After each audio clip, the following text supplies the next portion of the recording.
close till I get up. Time is barely on our side. السلام عليكم ورحمة الله وبركاته. ازيكم يا حبايبي؟ عاملين ايه؟ يا رب تكونوا بألف خير. لو عندك 2 بيضة و2 بطاطساية ومعلقتين دقيق، تعالوا معايا نعمل احلى فطيرة بطاطس بالشكل الجميل ده. المكونات سهلة جدا وعندنا في البيت، حاجة كده في منتهى الجمال. تعالوا مع بعض نشوف المقادير والطريقة. يلا يا حبايبي نشوف المقادير مع بعض. معايا بطاطسايتين وبيضتين ومعلقتين دقيق وشويه حاجات كده، دي انا عاملاها زيادات، يعني دي مني انا، ممكن ما تتحطش خالص. انا حاطه شويه مكعبات طماطم، على فلفل حامي، على بصله خضراء كده صغنططه، تمام، على زيتون. دي حبشتكنات كده بتاعت طنط امول، لكن هي ممكن تستغني عنها خالص وتبقى الوجبه هي الحاجات دي بس. وانا قلت لو عندك بطاطسايتين و2 بيضه تعالي نعمل عشوه سهله جدا، وهي فعلا ممكن تبقى دي ودي بس و2 دقيق.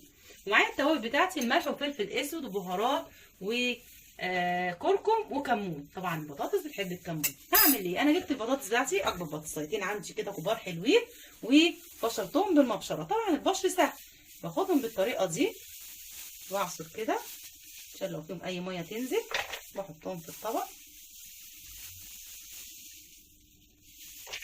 بسم الله الرحمن الرحيم.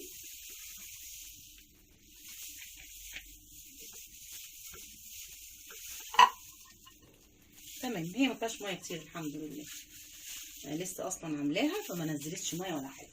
تمام. وبعدين ادي البطاطس بتاعتي بالشكل ده. هجيب طبق تاني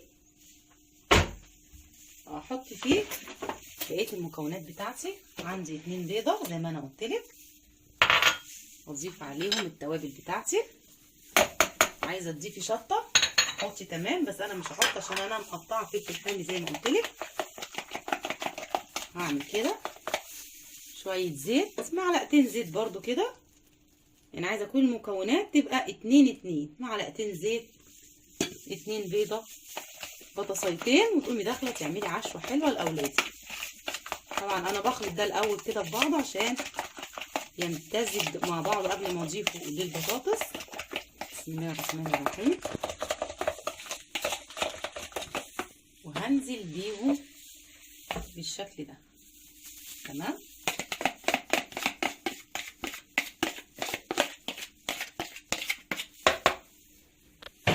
نبتدي نقلب كده. بسم الله الرحمن الرحيم.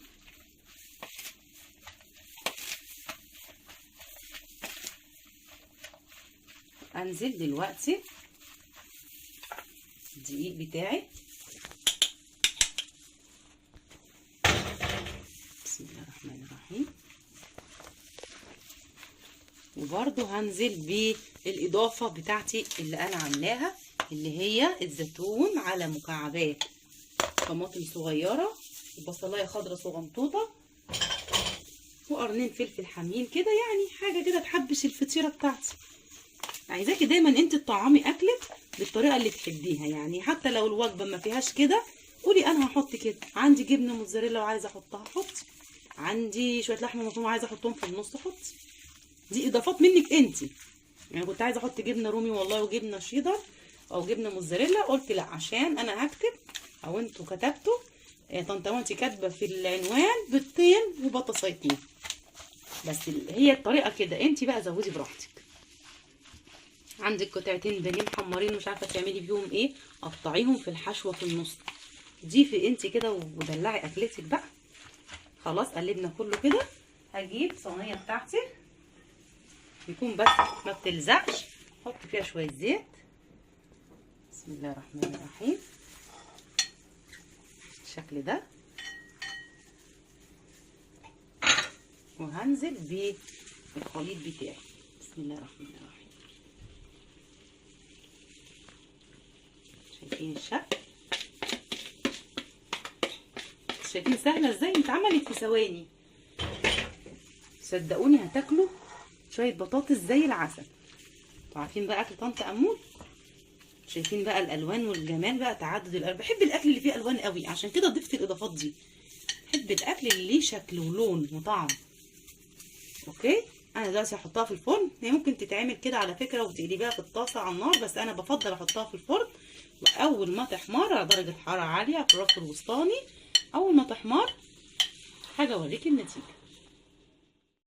ورجعنا يا حبايبي والصينيه طلعت من الفرن. يا دوبك انا فضيتها كده بالشكل الجميل ده وزوقتها كده بكام زيتونيه.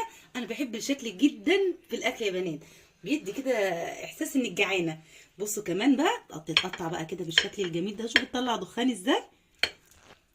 تقدم بقى كده لحبايبك، هتعملوها والله وهتدعوا لي. واقول لكم على حاجه، ضيفوا الاضافات اللي انتوا عايزينها، يعني ما تقولوش طنط اموله لا، انا قلت لك كذا حاجه وانتي ليكي حريه الاختيار. بسم الله الرحمن الرحيم. شايفين؟ تعمل بقى بالشكل ده كده، تتقدم بالشكل الجميل ده. حاجه من الاخر.